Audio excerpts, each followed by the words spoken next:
నమస్తే welcome to మనం TV నేను మీ ప్రియాంకారావు. ఈ రోజు మనతో పాటు సీనియర్ జర్నలిస్ట్ అండ్ మా పొలిటికల్ ఎడిటర్ కట్ట కార్తిక్ గారు ఉన్నారు. వారితో మాట్లాడదాం. నమస్కారం సార్. నమస్తే ప్రియాంక. సార్, నిన్నటి వరకు అల్లు అర్జున్ కి సంబంధించి రోజుకు ఒక న్యూస్ బయటకు వస్తూ హల్చలైంది. కానీ నిన్న ఏదైతే ఎంక్వైరీకి హాజరయ్యారో అల్లు అర్జున్, అక్కడి నుండి చూస్తే ఈ ఇష్యూ కాస్త సద్దుమణిగినట్టు అనిపిస్తుంది. మీరేమంటారు? అంటే నిన్న విచారణ జరిగింది. ఉమ్, విచారణలో ఏదో కొన్ని తప్పులు ఒప్పుకున్నాడు అని చెప్పేసి పేపర్లో న్యూస్ ఛానల్స్ లో వచ్చింది.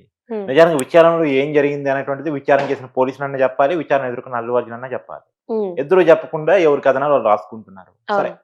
వాట్ ఎవర్ థింగ్స్ అన్ని బయట పక్కన పెట్టేద్దాం. అసలు ఈ వివాదంగా ముగిసినట్టేనా అంటే చట్ట ప్రకారం ముగినట్టు కాదు. చట్ట ప్రకారం అల్లు అర్జున్ మీద కేసు ఉంది. న్యాయపరంగా అతను మధ్యంతర బెయిల్లో ఉన్నారు. ఇప్పుడు నార్మల్ బెయిల్ అప్లై చేసుకోవాలి. ఉమ్, నార్మల్ బెయిల్ విషయంలో పోలీసులు ఎలా రియాక్ట్ అవుతారు, ఎలాంటి సాక్ష్యాధారాన్ని పెడతారు, ఎలాంటి బలమైన వాదాన్ని వినిపిస్తారు, బెయిల్ అల్లు అర్జున్ రాకుండా ఏ ప్రయత్నాలు చేస్తాడు అనేటువంటి చూడాలి. ఉమ్, అయితే ఈ అనుమానానికి కారణం ఏంటి? అయిపోయింది, ఇష్యూ క్లోజ్ అంటానికి కారణం ఏంటంటే నిన్న దిల్రాజు రంగంలో దిగాడు. అవును. అటు రేవంత్ రెడ్డితో భేటీ అయ్యాడు అమెరికా నుంచి వచ్చి, ఇటు బన్నీతో కూడా భేటీ అయినట్టు వార్తలు వస్తూ ఉన్నాయి. కాబట్టి ఇష్యూని ఏదో షార్ట్ అవుట్ చేసే పని, ప్రభుత్వానికి అల్లు అర్జున్కి ఏర్పడ్డ గ్యాప్ ని తగ్గించే పని చేస్తున్నట్టు అనేది చాలా మంది మాట్లాడుకుంటున్న మాట. అవును. కానీ ఇక్కడ రెండు విషయాలు. ఒకటి, చనిపోయినటువంటి రేవతి ఆ కుటుంబం. రెండు, పుష్ప సినిమా. ఈ రెండు విషయాల్లో రేవతి భర్త భాస్కర్ నిన్న కూడా మాట్లాడాడు, నేను కేసు వెనక్కి తీసుకోవడానికి సిద్ధంగా ఉన్నాను, అతనికి ఇప్పటికే ₹1,00,00,000 పరిహారం ఏదో అందినట్టుంది. ఇది 50 లక్షలేమో మైత్రి మోసి ఇచ్చారు, 25 లక్షలేమో కోమటిరెడ్డి వెంకరెడ్డి తన సొంత ట్రస్ట్ ద్వారా ఇచ్చారు.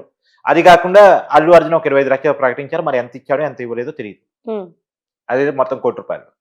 కాబట్టి అతను ఏదో పరిహారానికి కొంత అంటే పేద మధ్యతరగతి ఎవరు ఏంటంటే వాళ్ళు కొంత వాళ్ళకి అవకాశం వచ్చినప్పుడు ఉమ్, చాలా గొప్పగా ఫీల్ అవుతూ ఉంటారు. రెండోది, అవును. వాళ్ళకి అల్లు అర్జున్ మీద ప్రేమ అభిమానం తప్ప కోపం తాపం లేదు. ఉమ్, ఇలా వాళ్ళ కుటుంబం చనిపోయిందని ఒక బాధ తప్ప వాళ్ళకి అల్లు అర్జున్ మీద పగ లేదు, ప్రతీకారం లేదు, కోపం లేదు. ఉమ్, ఆ ఉంటే గింటే అభిమానం ప్రేమ మాత్రమే ఉన్నాయి. వాళ్ళ అభిమానం ప్రేమను ఇప్పటికీ చూపించుకుంటా ఉన్నారు. ఉమ్, కేసు వాపసు తీసుకుంటూ అని అతను చెప్పాడు. ఇప్పుడు ఇష్యూ ఏంది అంటే, నేను చేసేది ఏంటంటే ఈ ఇష్యూ ఇలాగే వదిలేస్తే, ఇంత ఉమ్, చిన్నగా వదిలేస్తే రేపొద్దున ఏ సెలబ్రిటీకి భయం ఉండదు. రేపొద్దున సినిమా ప్రమోషన్ చేసుకోవడానికి ప్రయత్నం చేస్తారు. ఉమ్, ఇప్పుడు అల్లు అర్జున్ చేసింది సినిమా ప్రమోషన్, దానివల్ల జరిగిన ప్రమాదం ఇదంతా. ఇప్పుడు 50 మంది బౌన్సర్లు ఎందుకు అల్లు అర్జున్ పట్టుకొచ్చాడు? నిజానికి సినిమా చూడటం కోసమే అల్లు అర్జున్ అక్కడికి వచ్చి ఉంటే అంతమంది అవసరం లేదు. ఉమ్, సినిమా చూడటానికే వద్దన్నారు, వస్తే క్రౌడ్ అన్నారు, ఇబ్బంది అవుతుందని పోలీసులు చెప్పారు, అయినా వచ్చాడు. సరే, ఫండమెంటల్ రైట్ సినిమా చూడే హక్కు అల్లు అర్జున్కు ఉంది, వచ్చాడు. ఉమ్, కానీ వచ్చి రావడంతోనే చేతులు ఊపుతూ రావటం వల్ల, ఏది ముషీరాబాద్ మెట్రో స్టేషన్ నుంచి సంజయ్ థియేటర్ వరకు 800 మీటర్స్ వరకు చేతులు ఊపుతూ రావటం వల్ల ఆ చుట్టుపక్కల థియేటర్లో ఉన్న జనాలు కానీ, రోడ్డు మీద ఉన్న జనాలు కానీ అల్లు అర్జున్ చూడటానికి ఎగబట్టడం, థియేటర్లో చొచ్చుకొని రావటం, ఉమ్, తర్వాత అల్లు అర్జున్ లోపల పోయే క్రమంలో తొక్కిసలాట జరగకుండా డోర్లు మూసివేయటం. ఇప్పుడు హయ్యర్ బాల్కనీ వాళ్ళు కూడా లోయర్ బాల్కనీలో పోయి ఆ లోయర్ బాల్కనీ నుంచి హయ్యర్ బాల్కనీ రావడానికి ప్రయత్నం చేయటం. ఉమ్, కొంతమంది లోయర్ బాల్కనీలో ఉన్న వాళ్ళు కూడా అల్లు అర్జున్ చూడటం కోసం పైకి రావాలని ప్రయత్నం చేయటం. దాన్ని రాడ్లు కర్రలు పట్టుకున్న బౌన్సర్లు ప్రజల మీద తిరుగుబాటు యుద్ధం చేయటం, ఓవరాక్షన్ చేయటం. ఆ ఓవరాక్షన్ ఫలితంగా తొక్కిసలాటం రేవతి మహిళ. ఇక్కడ క్లియర్ గా అల్లు అర్జున్ తప్పు కనపడుతుంది కదా. అవును. ఈ తప్పును చిన్నగా చేసి వదిలేస్తే ఉమ్, రేపొద్దున ఇదే తప్పు ఇంకో సెలబ్రిటీ చేస్తాడు. ఏముంది, సినిమా ప్రమోషన్ చేసుకుంటే ఒక ₹2,000 కలెక్షన్స్ వచ్చిందనుకో, ₹1,00,00,000 ఇవ్వటం పెద్ద విషయం కాదు కదా. ఉమ్, ఈ పని ఏ సెలబ్రిటీ ఏం చేస్తారు? సెలబ్రిటీల్లో ఒక భయం రావాలి. రేపొద్దున ఇలాంటి తప్పు చేస్తే సమాజం ఊరుకోదు, చట్టం ఊరుకోదు అనేటువంటిది ఒకటి రావాలి. పోలీసు వాళ్ళ పట్ల భయం, గౌరవం కలగాలి. ఎందుకంటే చెప్తున్నారు కదా, పోలీసు వాళ్ళు అల్లు అర్జున్ కలవటానికి చాలా తిప్పలు పడ్డారని. అవును. ఒక ఏసీబీ స్థాయి అధికారిని పోతుంటే అల్లు అర్జున్ పిఏ అడ్డుకున్నాడు అనేటువంటిది. పోలీసు వాళ్ళని అడ్డుకోవటం ఏంటండి? ఉమ్, పోలీసు వాళ్ళకి విచక్షణ అధికారం ఉంటది. ఉమ్, వాళ్ళని అడ్డుకునే పరిస్థితికి వచ్చిందంటే వాళ్ళకి సినిమాలో పుష్పరాజుకి చట్టం అంటే గౌరవం భయం లేదు, బయట చట్టం అంటే భయం గౌరవం లేదా అనే ఒక అనుమానం కలిగింది కదా. ఉమ్, సరే, మొత్తానికి అయితే చట్టం అంటే భయం గౌరవం అల్లు అర్జున్కి ఇవ్వాలి కలిగినాయి, అవును. ఒప్పుకుంటా. ఉమ్, అయితే సరే, ఇదొక ఇష్యూ. నేను రెండో ఇష్యూలు ఏమనిస్తున్నాను. మెయిన్ ఇష్యూ ఏంది? పుష్ప సినిమాని బ్యాన్ చేయాలి. ఉమ్, పుష్ప సినిమా కథాంశం ఉమ్, చాలా ఇబ్బందికరంగా సమాజానికి ఒక తప్పుడు సంకేతం పంపించే రకంగా ఉంది. ఉమ్, ఒక స్మగ్లరు మన దేశ అటవీ సంపదని, ఎర్రచందనాన్ని, అటవీ సంపదని బయట దేశాలకు ఎగుమతి చేసి బయట దేశాల్లో డబ్బు తీసుకొని మన దేశాల్లోకి దాన్ని మార్చుకొని ఉమ్, మన దేశంలో ఉన్న ముఖ్యమంత్రిని కేవలం తనతో ఫోటో దిగలేదనే కారణం చేత ఉమ్, ముఖ్యమంత్రిని మార్చేయడానికి ఎమ్మెల్యేలను కొనుగోలు చేస్తాడు. ఉమ్, ఒకటి, మన సంపదను బయట దేశాలకు తరలించే సీన్ చూపించారు. పోలీసులు కళ్ళు గప్పి ఎలా తరలించొచ్చో చూపించే ప్రయత్నం చేస్తారు. పోలీసు డిపార్ట్మెంట్ అత్యంత అవమానకరంగా తీర్చారు. ఏది ఈయన స్టేషన్ పోతాడు, డబ్బులు చేతిలో పోలీసులు ఉద్యోగాలు మానేసుకుని డబ్బులు తీసుకుని వెళ్ళిపోతారు. అంటే పోలీసులను ఎంత అవమానం, ఎంత వెటకారం చేశారు. తర్వాత టాయిలెట్ సీన్ అయితే మరీ దారుణం. అది చెప్పడానికి కూడా నాకు ఇబ్బందిగా ఉంది. షెకావత్ని ఐపీఎస్ ఆఫీసర్ని ఎంత దారుణంగా అవమానిస్తాడు అల్లు అర్జున్. దాని మీద ఇప్పటికే తీర్మానం కేసు కూడా పెట్టారు. సార్ అంటే మరొక ఇష్యూ బయట ఉంది. ఇదంతా కూడా పుష్ప సినిమాకి 2,000 కోట్ల రూపాయలు కలెక్షన్ వచ్చింది. ఈ ఒక్క విషయంతో ఈ రోజు అల్లు అర్జున్ ని టార్గెట్ చేశారు. ఇలాంటి సంఘటనలు చాలా సార్లు జరిగినప్పటికీ కూడా ఎవరి మీద తీసుకోలేనటువంటి యాక్షన్ ఈ రోజు ఎందుకు అల్లు అర్జున్ మీద, అల్లు అర్జున్ కి సంబంధించి ఎందుకు అందరూ నెగిటివ్ గా మాట్లాడుతున్నారు? దీని అంతటికి రీజన్ 2,000 కోట్ల కలెక్షన్ రావడం. ఇది ఎవరు జీర్ణించుకోలేకపోతున్నారు అనే ఒక టాపిక్ అనేది బయట చర్చ నడుస్తుంది. దీనికి ఏమంటారు? వాస్తవమేనా మరిది? అసలు అల్లు అర్జున్ ఇష్యూని వేరే ఇష్యూస్ ఎందుకు కలుపుతున్నారు? వేరే ఇష్యూస్ లో జరిగింది ఏంది? పబ్లిక్ మీటింగ్స్ లో పర్మిషన్ తీసుకుని పెట్టిన మీటింగ్స్ లో భద్రతా కారణాల వైఫల్యం ఫలితంగా జరిగిన తొక్కిసలాట. కానీ ఇది భద్రతా వైఫల్యం వల్ల జరిగింది కాదు. పర్మిషన్ లేకుండా ఒక ఈవెంట్ చేయటం వల్ల జరిగిన ప్రమాదం, పర్మిషన్ లేకుండా హడావుడి చేయటం వల్ల జరిగిన ప్రమాదం, వద్దన్నా సరే వచ్చిన దాని వల్ల జరిగిన ప్రమాదం. ఇది దానికి ఇప్పుడు నేను ఎగ్జాంపుల్ చిరంజీవి గారి గురించి ఒక చిన్న విషయం చెప్తాను. ఆయన ఒకసారి రాజమండ్రి వెళ్తా ఉంటే సభ కోసం పర్మిటెడ్ ఉంది, కానీ అక్కడ జనం ఓవర్ క్రౌడ్ అయ్యారు, కంట్రోల్ చేసే పరిస్థితి లేదు అని తెలుసుకొని పోలీసుల ద్వారా సమాచారం తెలుసుకొని వెనక్కి వెళ్ళిపోయాడు. వెంటనే తిరిగి వెళ్ళిపోయాడు. కానీ ఇక్కడ ఓవర్ క్రౌడ్ అవుతుంది, మీరు వెళ్ళిపోండి అంటే నేను సినిమా చూసి వెళ్ళిపోతానని అల్లు అర్జున్ అన్నాడు. ఈ రెండింటికి ఎంత తేడా ఉంది? ఇది కదా ఇష్యూ. ఇప్పుడు మనిషి చనిపోవటానికి అల్లు అర్జున్ కారణం అని మనం ఎందుకు అనాల్సి వస్తుంది? అల్లు అర్జున్ అటిట్యూడ్ ఫలితంగా అనాల్సి వస్తుంది. చట్టాన్ని గౌరవించిన దాని ఫలితంగా అనాల్సి వస్తుంది. చట్టాన్ని గౌరవించి ఉంటే మనం ఈ మాట అల్లు అర్జున్ అనం. కాబట్టి ఏ ఇష్యూని ఆ ఇష్యూ గాని తీసుకోవాలి. అల్లు అర్జున్ చేసింది ఖచ్చితంగా బ్లెండర్ మిస్టేక్. పర్మిషన్ లేకుండా వచ్చాడు, పర్మిషన్ లేకుండా ర్యాలీ రోడ్ షో లాంటిది చేశాడు, పర్మిషన్ లేకుండా ఒక ఈవెంట్ కార్యక్రమం నిర్వహించాడు, తన బాల్కలో పోగానే డోలు మోపించాడు, కింద నుంచి లోయర్ బార్క్ నుంచి హైయర్ బార్క్ నుంచి రావాలని పరిస్థితి ఏర్పడింది. వస్తుంటే మళ్ళా అల్లు అర్జున్ చుట్టూ బౌన్సర్ వాళ్ళని నెట్టేశారు, జనం మీద యుద్ధం ప్రకటించారు, చట్టాన్ని చేతిలో తీసుకున్నారు, రాడ్లు పట్టుకున్నారు, ఈ ప్రైవేటు పోలీసింగ్ చేశారు. కాబట్టి ఇదంతా తప్పు అల్లు అర్జున్ క్లియర్ కనపడుతున్నప్పుడు మిగతా ఇష్యూస్ ని చూపించడం అంటే అల్లు అర్జున్ చేసిన తప్పుని చిన్న చేయటం. ఇది చాలా మంది చేస్తున్నారు. అల్లు అర్జున్ ఒక్కడే చేశాడా అంటే అల్లు అర్జునే చేశాడు. ఈ ఇష్యూనిగానే మాట్లాడండి. దీంట్లో అల్లు అర్జున్ ఇష్యూ ఉందా లేదా, తప్పు ఉందా లేదా మాట్లాడండి.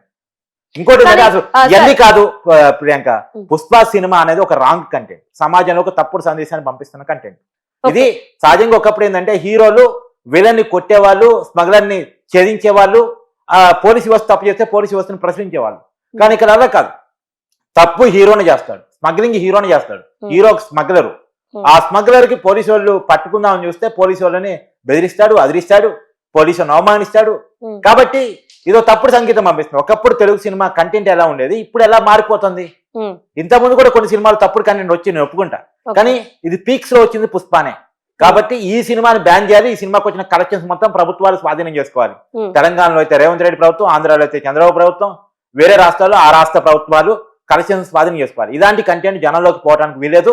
రేపు రాబోయే కాలంలో ఇలాంటి సినిమాలు ఏ డైరెక్టర్ ఏ హీరో చేయాలని కూడా నాకు కోరుకోవట్లేదు. కాబట్టి ఇలాంటి సినిమాలను బ్యాన్ చేయాలి. బ్యాన్ చేయడం ద్వారా సమాజానికి ఒక సందేశాన్ని, సినిమా ఇండస్ట్రీకి ఒక సందేశాన్ని పంపాలి. ఓకే సార్, అంటే ఇంకొక ఇష్యూ ఏంటంటే ఇందులో అల్లు అర్జున్ కేసులో A11 గా ఉన్నాడు.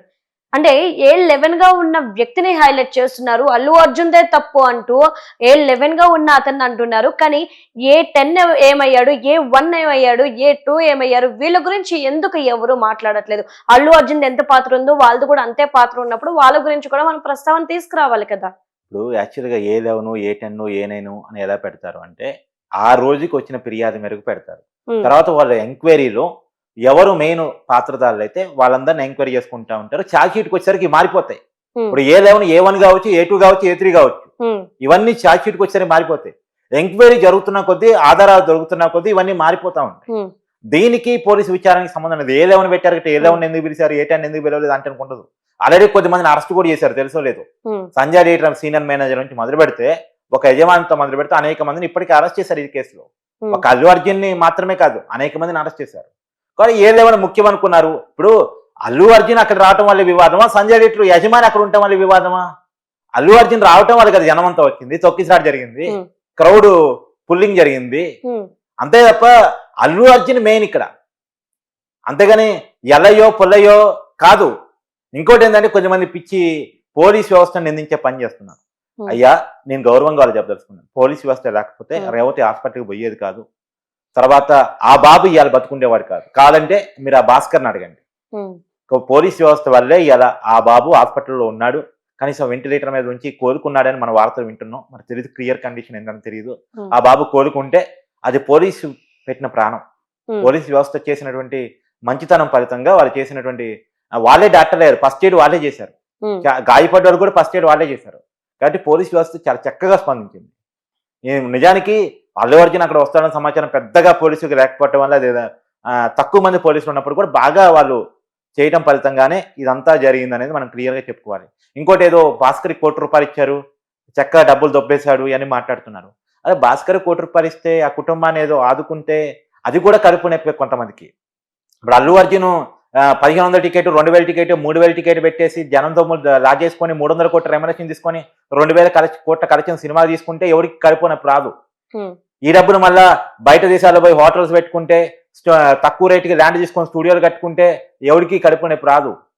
ఒక కుటుంబం, సామాన్య కుటుంబానికి ₹1,00,00,000 సాయం వచ్చిందంటే చనిపోయిన కుటుంబానికి భాస్కర్ ₹1,00,00,000 తీసుకున్నాడు కదా అని చెప్పేసి నిందలేస్తూ ఉంటారు. సామాన్యుడి పట్ల, మధ్యతరగతి పట్ల, తోటి మధ్యతరగతి పేదవాళ్ళు ఈ యాటిట్యూడ్ మానేయండి. మీకున్న అతి పిచ్చి అభిమానం కొద్దీ హీరోని, సెలబ్రిటీని నెత్తి మీద పెట్టుకొని మోయటం మానేయండి. వాస్తవాన్ని కళతో చూడటం మొదలెట్టండి. అల్లు అర్జున్ అంటే ఇక్కడ ఎవరికి వ్యతిరేకం లేదు. అల్లు అర్జున్ చేసిన పని తప్పు కాబట్టి తప్పు అంటున్నాం. ఇదే అల్లు అర్జున్ సినిమాకి, వేదం సినిమాకి జాతీయ అవార్డు వచ్చిందనుకో సంతోషం వ్యక్తం చేస్తాం, కానీ పుష్ప సినిమాకి రావడం తప్పు పడుతున్నాం. ఇప్పుడు జేబీబీ సినిమాకి జాతీయ అవార్డు రావాలని కోరుకుంటున్నామంటే సూర్య పట్ల ఎవరికి బంధుత్వం లేదు. కానీ ఎందుకు? సినిమా కంటెంట్ మంచిది కాబట్టి, హీరో బాగా నటించాడు కాబట్టి. ఇక్కడ కూడా పుష్ప క్యారెక్టర్ అల్లు అర్జున్ చాలా బాగా నటించాడు, నో డౌట్, దాంట్లో ఏం తిరిగిలేదు. కాకపోతే ఆ సినిమా కంటెంట్ తప్పు కాబట్టి ఆ సినిమాని బ్యాన్ చేయాలి, ఆ క్యారెక్టర్ జాతీయ అవార్డు ఇవ్వద్దు. Okay, right. Thank you so much sir. Thank you.